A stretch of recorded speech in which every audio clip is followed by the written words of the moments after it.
Olá pessoal, nós vamos falar agora dos diferentes métodos de ensino que podem ser aplicados na aprendizagem do futebol e do futsal. Nós vamos falar dos 4 principais métodos. Nós vemos aí na literatura e na prática também alguns outros métodos, além desses 4 que nós vamos citar. Mas, na verdade, esses outros métodos, nós podemos dizer que são derivações desses 4 principais métodos. O primeiro método é o chamado método parcial.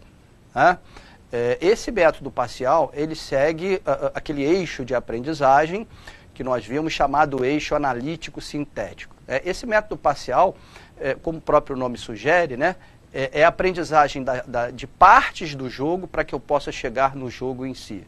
Então eu parto do pressuposto que, aprendendo a passar, aprendendo a conduzir, aprendendo a chutar, aprendendo a driblar, aprendendo a marcar, eu vou aprender o jogo em si, eu vou aprender a jogar futebol, jogar futsal. Então, das partes eu chego no todo. Então, daí o nome, parcial, através da aprendizagem das partes, eu chego na aprendizagem do jogo em si. No entanto, esse método parcial, ele apresenta como grande deficiência esse treinamento segmentado por partes. Eu posso ser, muitas vezes, um exímio passador de bola, driblador, chutador, mas quando eu me defronto com uma situação real, uma situação concreta de jogo, eu não consigo colocar isso em prática, porque me falta o quê? Exatamente a vivência de jogo, me falta a parte tática, me falta a parte que a gente diz que é aquela parte de tomada de decisão. Então eu posso ser um exímio executor, digamos assim, posso executar uma técnica perfeita, mas eu não sei o momento, digamos, de fazer aquilo. Eu posso, por exemplo, receber uma bola e chuto no gol, só que a tomada de decisão correta não era o chute no gol, e sim passar uma bola para um companheiro que tivesse melhor colocado, ou seja, eu tomei a decisão errada. Então, de que adianta eu ser um exímio chutador se eu tomo decisões erradas? E essa tomada de decisões, na verdade, eu só aprendo jogando, como a gente vai ver mais à frente no outro método de ensino que nós chamamos de método global. Então, o outro método, o método global, ele segue o eixo chamado global funcional. Se no método parcial nós tínhamos uma sequência de exercícios, uma série de exercícios, no método global nós vamos ter uma sequência de jogos. Não o jogo em si, que nós vamos ver mais à frente, que o jogo em si nós podemos chamar de método da confrontação, que é onde há o confronto de uma equipe contra a outra. Mas no método global, eu tenho ali uma série de jogos, adaptados, jogos pré-desportivos, jogos recreativos, mini-jogos, jogos em espaços reduzidos. É lógico que, da mesma forma que o método parcial, onde eu coloco lá, começo com exercícios mais fáceis e parto para exercícios mais difíceis, no método global também eu começo com jogos mais fáceis, com regras mais simples, até jogos mais complexos, até chegar no jogo em si. E a grande vantagem, desse método global é exatamente que vai proporcionar ao aprendiz ali situações reais de jogo. Então ele vai estar o tempo todo ali tomando decisões acerca do jogo, ele vai estar vivenciando o jogo. Então ele pode não ser o exímio executor da técnica, mas ele começa a tomar as decisões corretas. Isso na iniciação é importante. É lógico que no momento, durante o processo de formação dele, é importante ele, num determinado instante, aprimorar o seu gesto, aprimorar o seu chute, o seu drible, a sua condução, o seu passe.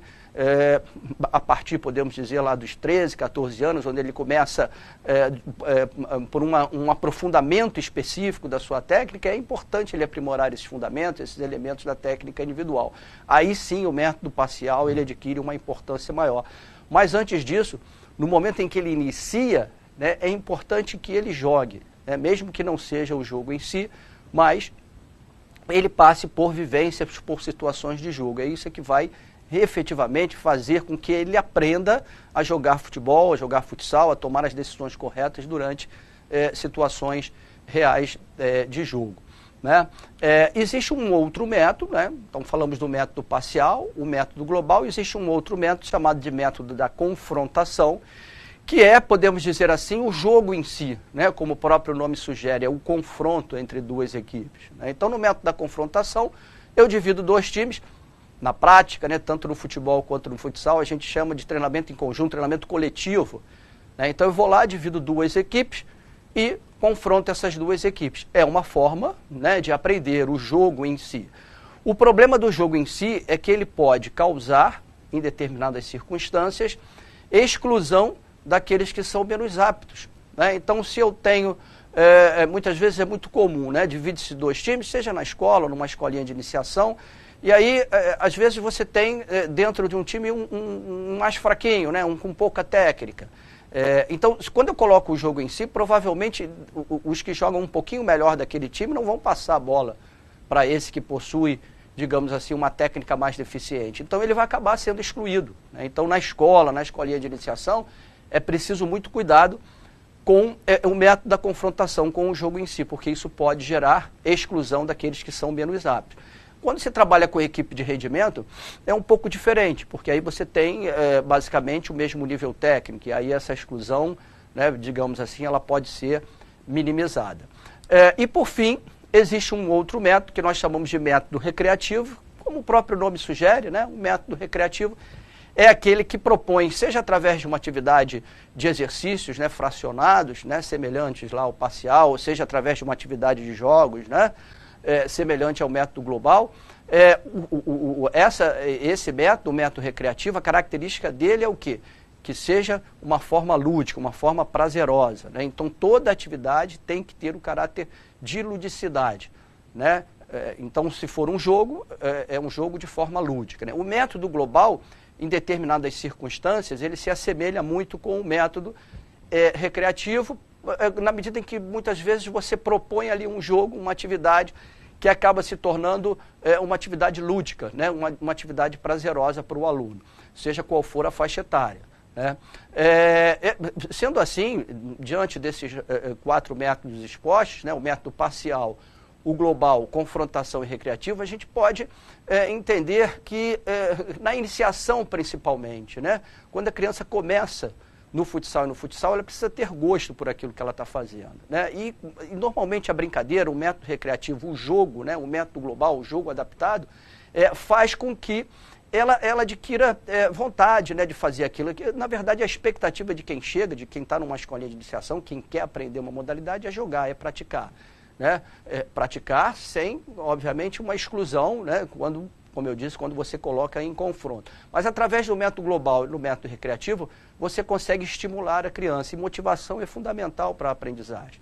Né? Então, quando se começa, na iniciação, os 2 métodos mais indicados são o método global e o método recreativo. Depois que ele adquire já uma certa vivência de jogo, aí sim é importante aprimorar os seus fundamentos, os seus elementos da técnica individual. Aí o método parcial ele entra, né, para que ele possa aprimorar o seu passe, a sua condução, o seu drible, o seu chute, a sua marcação. Tá? Bom, então esses são os 4 principais métodos de ensino aplicados ao futebol e ao futsal. Método parcial, método global, método da confrontação e método recreativo. Muito obrigado e até a próxima.